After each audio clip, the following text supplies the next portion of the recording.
Y después del formatín de hoy también nos dejamos la charla con Miguel Galán, que nos puso un poquito al día de esa famosa denuncia que quiere presentar el Atlético de Madrid y de algunas gestiones que podría tirar Julián Álvarez de forma alternativa para desvincularse del Atlético de Madrid al Loro. Miguel, llevamos 24 horas muy agitados, ¿no? Desde Sí. que anoche el Atlético de Madrid hacía oficial, ¿no?, que iba a presentar esa denuncia ante la FIFA por todo el tema de Julián, que de entrada tú ya nos fuiste informando a través de tu Twitter, como es habitual, que esa denuncia va a ser papel mojado, Miguel.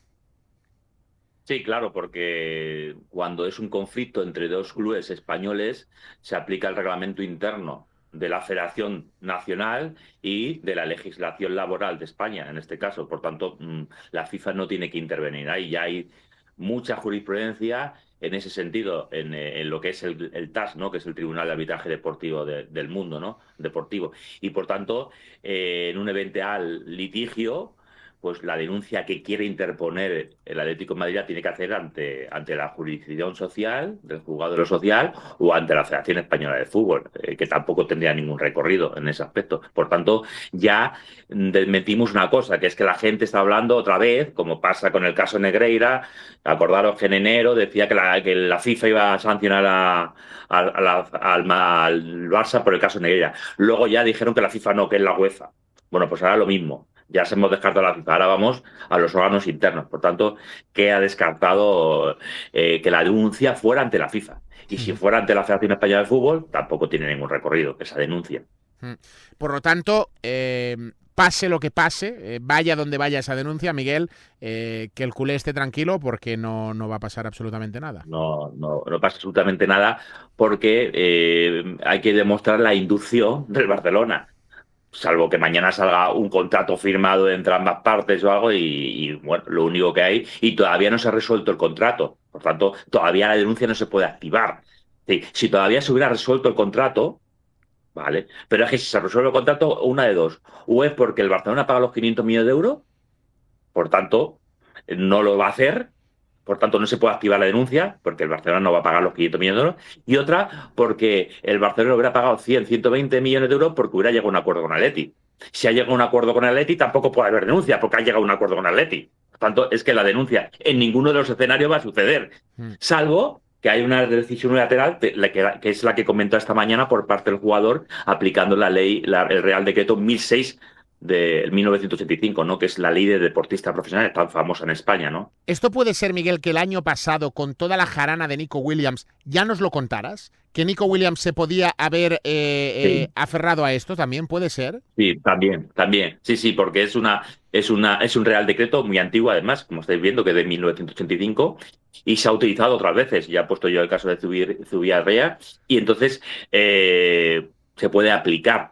Ahora entraremos en detalles en eso de si es aplicable el caso de Julián Álvarez o no, y los riesgos que hay y los riesgos que no hay, pero por ser aplicable es aplicable. ¿Por qué? Porque se llama derecho laboral.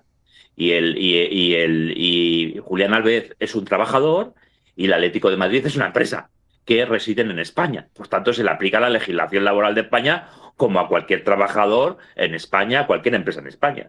Ya, pero por lo tanto, a ver, detállonos. Si esto se enrocara mucho, ¿qué tendría que suceder para que Julián se dijera, oye, pues mira, yo me voy a aferrar a esta ley y a partir de aquí tiro adelante?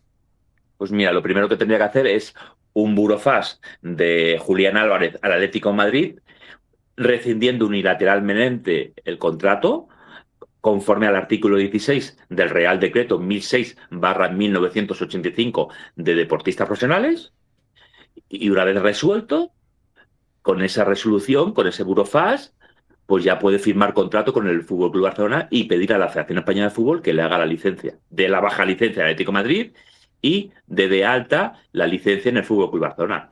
La Federación Española de Fútbol, como paralelamente Julián Álvarez habrá puesto demanda en el juzgado social para que se reconozca esa rescisión, pues la Federación Española de Fútbol se tiene que inhibir a los juzgados de lo social. No puede negarse a no tramitar la ficha con el Barcelona, tiene que tramitarla. Y si se niega, pues volvemos un poco al caso Olmo y a que te venga el CSD y le dé una cautelar, pero que no. Entonces, Ese sería el escenario. Ahora, Claro, ¿qué eso sería... pasa? Dime, ¿qué pasa? Es que es el poco probable Sí. porque no van a llegar a estos extremos. Bueno, pero si llegara, el tema ya está en el jugador social, Sí, el jugador ya está en el Barcelona, vale. ¿vale? Y habrá un juicio, ¿vale? Un juzgado de lo social dirá si esa cláusula que sí está reconocida por el Tribunal Supremo como válida, ¿vale? Eso sí, pero lo que no está reconocido son las cuantías abusivas. Entonces, habrá que hacer una ponderación y un test de proporcionalidad entre lo que cobra Julián Álvarez, lo que cobraba el Atlético de Madrid y la cláusula de rescisión. Por Vale. tanto, en un precedente que ha habido ya con el Tribunal Supremo, ese jugador con la cláusula de 30 millones de euros y se la redujeron a 5 millones. Por tanto, yo aplicando esa lógica al caso de Julián Álvarez, pues he estimado más o menos que se podría bajar de 500 a 100 millones de euros, siendo muy generoso, que a lo mejor se puede bajar hasta más. Ahora, también se corre el riesgo, y eso hay que decirlo, de que el juez estimara que la cláusula es correcta, o que en vez de 500, en vez de 100, son 300 o 200, y tampoco estaría el Barcelona ni Julián en disposición de pagar esos 200 millones, ¿verdad? Es decir, que sería un arma de doble, ¿vale? Vamos, más o menos, con la jurisprudencia y todo eso, está más o menos claro que se podría quedar más o menos en esas cantidades. Sería muy irracional que un juez dijera que con el sueldo de Julián Álvarez, que estamos entre 8 o 12 millones de euros brutos, se le aplicara una cláusula de 200, 300, 400 millones de dólares. Más o menos. 100 millones ya me parecería muchísimo, ¿eh? Pero bueno, entonces, pero claro, esto sirve más que se vaya a llevar a esto real, sino para presionar al Atlético de Madrid. Para decir, oye, mira, no solo no me puedes denunciar ante la FIFA, sino que como te pongas gallito, te llevo a lo laboral, a lo social. Por tanto, vamos a llegar a un acuerdo todos y nos evitamos de pleitos. Más allá de querer todos forzar la máquina, uno llegar a lo social y otro llegar y denunciar, tal. Entonces, para eso sirve este tuit que he hecho yo esta mañana y esta explicación, que es una posibilidad jurídica como otras puede haber, que no hemos explorado nada. Por tanto, no es ninguna locura, la jurídica ya se ha aplicado y además es que estás en la legislación laboral. Por tanto, para eso sirve, para forzar, presionar al Atlético de Madrid, en este caso, a decirle, oye, a nosotros nos interesa que esto vaya a un jugador social. ¿Por qué? Porque a lo mejor en vez de pagar 100 millones me dice que tengo que pagar 50.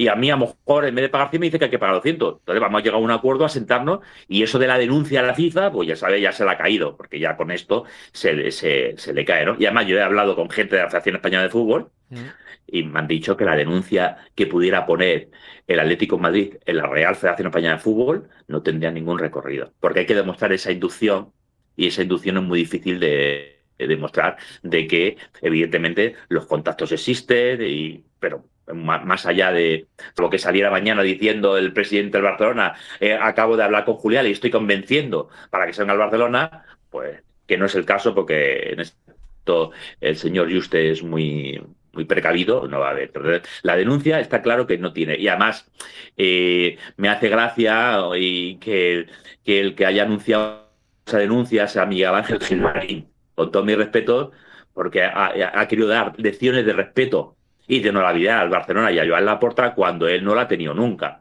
Él ha sido condenado por apropiación indebida del Atlético de Madrid y no entró en prisión porque estaba prescrito el delito. Y su padre no entró en prisión porque murió. Y Cerezo no entró en prisión porque estaba prescrito el delito. Ellos pusieron, para quedarse con el Atlético de Madrid, un domingo por la tarde 300 millones de pesetas en la cuenta de la Liga, en la cuenta del CSD, y el lunes por la mañana, cuando el CSD les dio el ok y los transformaron en sociedad anónima deportiva, sacaron los 300 millones de euros y se los devolvieron al banco que se lo había prestado. Es decir, que no era ni dinero suyo, era de un banco que se lo prestaron a Gil para... Y claro, como no denunciaron los socios hasta pasar muchos años, cuando llegó la sentencia estaba prescrito el delito. Por tanto, él no es nadie para hablar de respeto al Barcelona cuando te has quedado con el Atlético de Madrid por 0 chetas en esa época y has vendido a Apolo por 1.000 millones de euros. Cuidado, Galán, porque después sabes que todas nuestras charlas acaban apareciendo donde acaban apareciendo, ¿eh? Sí. Que hay gente que coge cortos Sí. y que esto acaban juzgados, ¿eh, Joan? Por Dios, Miguel, no me la líes, ¿eh? No me la líes, que estamos vistos en lupa, ¿eh? Tengo un autojudicial donde te nombran y tu programa lo nombra. Eso, es decir, sí, un autojudicial donde dice Miguel Ángel Galán en el programa Gigantes, tal, el periodista Gerard Romero dijo esto, tal. Que fue, bueno, lo hablamos ya, fue el tema de la Supercopa de España, tal. Así no que, me compliques, verdad, Juan, no me compliques, que no quiero ir de testigo a ningún lado, ¿eh? No quiero ir de testigo a ningún lado, por Dios, ¿eh? No me la líes. Muchos autos y mucha recogida de cables. Ay, si yo te contara. Porque a mí, Miguel, desde un poco tu posición, un poco de fuera, ¿no? Hostia, ¿no te está sorprendiendo toda esta película? Es que no sé, yo no sé qué tensiones Barça-Atléticos, cuando Barças y Atléticos se han untado por arriba y por abajo y se han cambiado jugadores y se han pagado una pasta increíble y cara de golpe todo esto esté así. Es que no, claro, es que el Barcelona, el Barcelona no está haciendo algo distinto a lo que han hecho otros clubes. Esto es el mercado. Y a veces se practica bien, a veces regular y a veces mal. Y lo ha podido hacer el Barcelona, como lo ha podido hacer el Real Madrid, como lo ha podido hacer el Atlético de Madrid.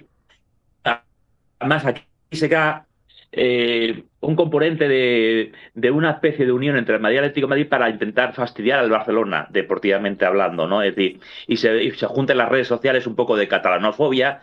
Y ahí yo, que soy madrileño de pura cepa, a mí me quieren meter en el ajo. Digo, pero si yo no tengo fobias contra nadie, menos contra los catalanes. Yo opino de derecho, y que alguno me siga y algunos no. Pero es que aquí creo además que ha habido una jugada que no sé si se ha dado cuenta la gente, pero yo creo que sí, porque además me he informado, de que Florentino Pérez, cuando hizo esa promesa de que iba a hacer una oferta de 150 millones de euros por un jugador, lo hizo con dos propósitos. Uno, para hacer una promesa electoral, que la gente se ilusionara para captar votos. Y, hostia, Florentino el martes va a anunciar que va a hacer una oferta por Haaland, por ejemplo. Nadie se imaginaba, luego sí, un poco más entrada la noche, empezó a decirse que el galáctico para el Madrid era Julián Álvarez. Nadie. Porque si lo llega a decir, nadie le compra eso. ¿Qué pasó? Que eso estaba, yo, con opinión, estaba pactado con Cerezo. Por tanto, que Cerezo dijo, oye, vamos a hacer esto y te va a bajar un tiro. A mis elecciones, si a ti te encarezco para cuando quiera el Barcelona pujar por él, hay que poner claro, ¿me entiendes? Sí. Entonces, ahí, y además porque Cerezo y Florentino Pérez, y yo soy consciente de ellos, tienen una buena relación, una magnífica relación, en fin, en ese aspecto no hay ningún problema. Por tanto, se ha juntado todo y por tanto esta película se hace muy enorme por eso, porque también. Y luego, pues que no asumen de que un jugador del Atlético de Madrid, su sueño sea jugar en el Barça. Y si sueño es jugar en el Barça, pues de nada te vale tener a un jugador encabronado, con perdón, en el equipo, porque mira lo que le valió a Mbappé con el Real Madrid. Al final acabó Mbappé en el Real Madrid. Y eso es un ejemplo de que el Real Madrid hizo las mismas prácticas que el Barcelona. Igual. Y la FIFA no sancionó ni denunció a nadie. Y ahí sí que había fundamento, porque era un club español con un club francés. Ahí sí podía intervenir la FIFA. Aquí no, porque aquí son dos clubes españoles. Y le atañe el régimen interno de la Federación Española de Fútbol y la legislación laboral del decreto que comenté anteriormente.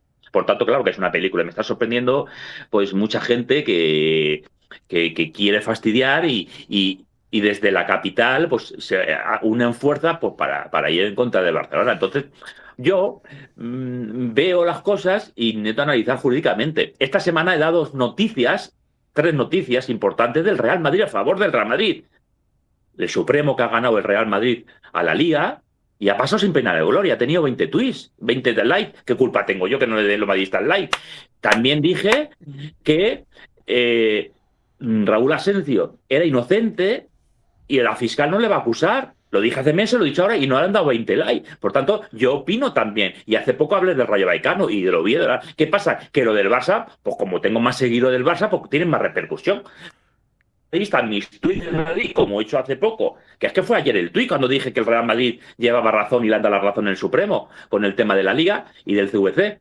Pues le dirán like, no me dirían que soy culé, que me paga la porta, que no, oye, si es que no van a entrar por ahí, es que en vez de argumentar jurídicamente, oye, alguno puede decir, un jurista, por ejemplo, me hubiera dicho hoy, oye, Miguel Galán, pues a mí me parece demasiado arriesgado porque a lo mejor ese juez dictamina que la cláusula son 500 millones de euros y el Barcelona y Julián Álvarez no se pueden arriesgar a que un juez que quepa la posibilidad de que... Y yo digo, oye, pues mira, oye, pues puedes llevar razón, oye, te lo compro, ¿vale? Con respeto y con educación, ¿me entiendes? Eso sí, pues puede ser, si por posibilidad puede haber. Improbable, pero puede ser, pero es respetable esa opinión. Ahora, no, es que tú eres culé, es que estás siempre defendiendo al Barça. ¿Pero por qué estoy defendiendo al Barça? Porque estoy diciendo No, que tú estás analizando lo que pasa. estoy analizando, Sí, claro. sí. ¿Qué pasa? Que como siempre se analiza otra parte, aquí no analiza. Porque yo, cuando digo que la UEFA no puede sancionar al Barcelona por el caso Negreira porque está prescrito, no me ponéis la ley? Porque yo te pongo la ley, yo te pongo los plazos de prescripción. Nada. Y yo tengo que ir mentira tras mentira. Fíjate, yo con Soler, con Albert Soler, Sí. cuando yo fui candidato a la Federación Española de Fútbol, me reuní con él en el Camp Nou para pedirle el voto y me dijo claramente que el Barcelona y él iban a votar a Villar, que no me iban a votar a mí. Bueno, pues muy bien, gracias, tal. Y sin embargo yo podía guardarle rencor. Y no, desmiento lo que dicen de él. No, Albert Soler cambió la ley del deporte para prescribir. Eso es totalmente falaz. Es mentira. ¿Por qué? Porque cuando Albert Soler llegó a la CSD, la ley que él modificó ya venía cuajada de su antecesor. Pero es que, aunque hubiera querido cambiar la ley y poner unos plazos de prescripción más altos, no es aplicable al Barcelona, porque al Barcelona se le aplicaba la ley del deporte en 1990, que son 3 años. Y como bien sabrá la gente que estudia Derecho, y la que no estudia Derecho, se lo digo yo, no se puede aplicar con carácter retroactivo en derecho sancionador el desfavorable para el administrado. No. Si son 3 años en 1990, sí, que cuando Soler llega al CSD, durante 30 años atrás, la prescripción era 3 años. No puede elevarla él a 5 porque estaría cometiendo un delito de prevaricación. Sin embargo, se repite como un mantra.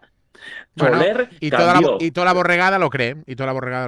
Sí, sí. Y todo. Pues yo tengo que decir con argumentos, oye, esto no es así. Si fuera así, ¿por qué no te lo voy a reconocer? Pues sí. Y cuando me dijo en su cara que no me iba a votar, pues le podría guardarle un recopro, porque él le voy a decir yo al hombre eso cuando no lleva razón. Efectivamente, no cambió la ley para eso. Igual que Rubiales, en la Federación Española de Fútbol. No, es que la Federación Española de Fútbol cambió de su código ético, quitó de su código ético Rubiales para ayudar. Pero vamos a ver, si es que la asamblea que se aprobó eso estaba Florentino Pérez aprobándolo. Y fíjate que yo tengo que defender a Rubiales cuando yo he inhabilitado a Rubiales, sí. Es que Rubiales hizo una cosa jurídica correcta. ¿Cómo voy a tener yo unos plazos de prescripción en el Código Ético de la Federación Española distintos a los de la Ley del Deporte 90? Pues si algún día alguien pone una denuncia, es nula. ¿Por qué? Porque no puede sancionar con distinto a la ley. Los plazos de prescripción del Código Ético de la Federación Española de Fútbol tienen que ir en consonancia con la Ley del Deporte de España, que son 3 años. A mí lo que también me sorprende de toda esta película, que a ti al final ya no de esto, pero me sorprende una barbaridad, es el mantra también de repetir de que el Barça no lo va a poder inscribir, de que te vas a ir allí y no van a tener el fair play necesario y que no tienen la pasta. Y torni. Lo de siempre. Cuando lleguemos, no sé cuándo es la fecha, pues agosto, eso, y la UEFA inscriba al Barcelona, ¿qué dirán? Porque llevan diciendo 5 meses que no le van a escribir, que no va a poder jugar a competiciones europeas, que le van a sancionar por un dossier que ha mandado Florentino, con un expediente que se le abrió informativo en 2023, que no era un expediente sancionador, y que quieren reactivarlo, un expediente informativo. Oye, pues muy bien, pero es que eso luego, y en el peor de los casos, la UEFA puede hacer lo que quiera. Hay un organismo superior que se llama el TAS, que es el Tribunal de Arbitraje Deportivo del mundo, que tiene jurisprudencia sobre esto, y lo que dijera la UEFA, pues se echaría para atrás. Como está el Supremo en España, pues está el TAS, pero la UEFA no va a llegar ahí. Entonces, esto es intentar tapar los fracasos deportivos de este año y del año anterior, intentando señalar siempre con el caso Negreira, que es el comodín cuando las cosas van mal deportivamente en Madrid. Entonces, claro, no se puede estar qué pasado con el caso Negreira. Entonces estamos deseando ya que el caso Negreira se le dé un portazo jurídicamente en lo penal, o que vaya a juicio, pero que le salga inocente, pero que no estemos ahí ya 3 años que llevamos ya. Por tanto, ya te digo, no tiene mucho recorrido las cosas que dicen, pero oye, tienen su público y ¿qué pasa? Que como no hay muchas juristas, salvo Toni Freisa, pero Toni Freisa es culé, reconocido, ya forma parte de la junta directiva del Barça, no hay otros juristas que defienda la otra postura, no defender al Barça, que efectivamente se defiende al Barça, y yo defiendo al Barça en ese sentido, no, la otra postura que es otro prisma jurídico para poder contrarrestar los dos prismas jurídicos y ver quién lleva razón. Pero sí es verdad que luego la intimidad yo me encuentro, cuando voy a charla de lo penal, hace poco he hecho un curso penal avanzado, donde el director del curso penal era nada más y nada menos que Manuel Marchena, el presidente de la Sala Segunda Penal del Tribunal Supremo. Y se habla de muchas cosas. Y salió esta conversación del caso Negreira. Y muchos magistrados que han pasado por ahí lo tienen claro, que no hay delito de corrupción deportiva porque no se da el tipo. Pero se seguirá repitiendo lo que se cuenta y se seguirá metiendo. La última que te quiero hacer, Miguel, y no te molesto más. Con los famosos tweets, las famosas fotos de los jugadores, todo esto realmente el Barça, si quisiera, podría plantear de una denuncia de utilización de la imagen de los jugadores, o también al final es una cosa que no hace falta hacer mucho ruido porque no va a llegar a ningún sitio. Y mira, hace poco puse un tuit, que tampoco lo ha dicho los madridistas, donde puse que la denuncia del Barcelona a Florentino Pérez no va a llegar a ningún lado. Vale. Porque, no se ha hecho eco. Y dije, oye, la denuncia del Barcelona, ¿por qué? Porque a Florentino Pérez le ampara la libertad de expresión. Y menos por el delito de calumnias, que es el que van a conciliar. Si fuera injurias, todavía. Pero calumnias, cuando hay un proceso judicial que se está hablando sobre si hay corrupción deportiva con el Barcelona o no, pues él tiene derecho a hablar de esa corrupción deportiva. ¿Por qué? Porque hay un proceso judicial. Se llama exceptio veritatis en el término jurídico. En este caso que tú me comentas, pues lo mismo. El tono jocoso de broma que hizo el Atlético de Madrid con esas fotos, pues lo habla, está todo en torno a la libertad de expresión. Por tanto, pocos recorridos pueden tener denuncias en ese tono jocoso y bromista que claramente lo hizo el Atlético de Madrid. No habría ningún recorrido en ese aspecto. Luego ya está el plano moral, el plano ético, si es bueno, eso ya cada uno, pero en el plano ético no tendría ningún recorrido, ninguna denuncia al Atlético de Madrid por esos tuits, ni tampoco va a tener recorrido judicial la denuncia del Barcelona a Florentino. Es más, se celebrará la conciliación, eso sí. Florentino Pérez no se va a presentar y dudo mucho que el Barcelona termine poniendo la querella. Creo que no la va a poner. Bueno, pues creo que como siempre bien explicado por parte de Miguel, como siempre lo tenéis que seguir en Twitter, que en su gol de Suiza, marcado el segundo. Sí, ahora nos cuenta Borras el tema este. Como siempre seguirlo en Twitter porque siempre va al día de noticias de todos y para todos los gustos. Lo que pasa es que, como siempre dice, pues hay algunos que le tienen más enfilado y saca cosas del Madrid y se lo fuman y después salen del Barça y salen los del Barça y salen las ratas blancas también a decirlo absolutamente de todo. Miguel, un abrazo muy fuerte, mil gracias como siempre y cuídate mucho. Muchas gracias, un saludo. Que vaya bien, chao, chao. Chao. Si te ha gustado le puedes dar like, te puedes suscribir, puedes recomendar a todos tus amigos. Un abrazo, chao, chao.